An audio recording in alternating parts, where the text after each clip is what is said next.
গরম দুর্গাপুর শিল্পাঞ্চলে এবং শিল্পাঞ্চলের তাপমাত্রা দিনের পর দিন 40 থেকে এই মুহূর্তে 43 থেকে 44 ডিগ্রি অবস্থাতে দাঁড়িয়েছে এবং এই শিল্পাঞ্চল দুর্গাপুর পুরসভা থেকে বেশ কিছু ওয়াটার এটিএম করা হয়েছিল এবং যাতে গ্রীষ্মকালে মানুষ ঠান্ডা জল সহ পরিষ্কার পরিশ্রুত পানীয় জল পান।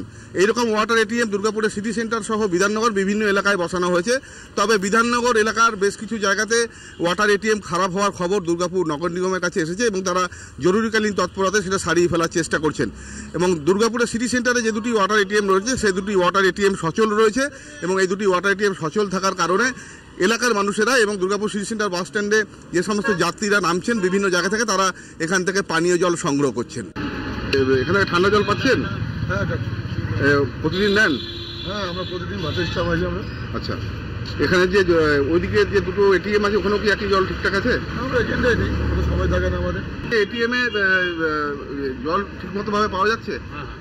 ঠান্ডা পাওয়া যাচ্ছে তো? কত জলে দিতে হচ্ছে টাকা?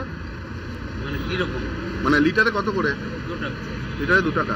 আমাদের যে দুটো ওয়াটার এটিএম মানে একদম রিসেন্টলি হয়েছে অর্থাৎ সিটি সেন্টার এবং বেনাচিটি, সেই দুটো থেকে কিন্তু কোনো কমপ্লেন এখনো আসেনি, ভালোভাবেই ওটা রান করছে। তবে অন্যান্য যদি কোনো ওয়াটার এটিএম এ কোনো ছোটোখাটো সমস্যা থেকে থাকে অতি অবশ্যই গ্রীষ্ম আসার আগে কিন্তু সেগুলোকে আমরা দেখে সারিয়ে সাধারণ মানুষের যেন জল পানে কোনো কষ্ট না হয় সেটা নিশ্চয়ই দেখব।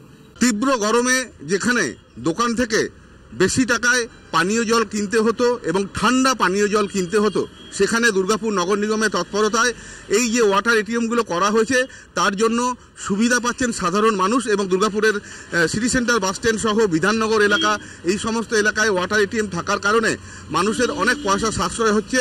2 টাকা এবং 1 টাকার বিনিময়ে পাওয়া যাচ্ছে পরিশ্রুত ঠান্ডা পানীয় জল।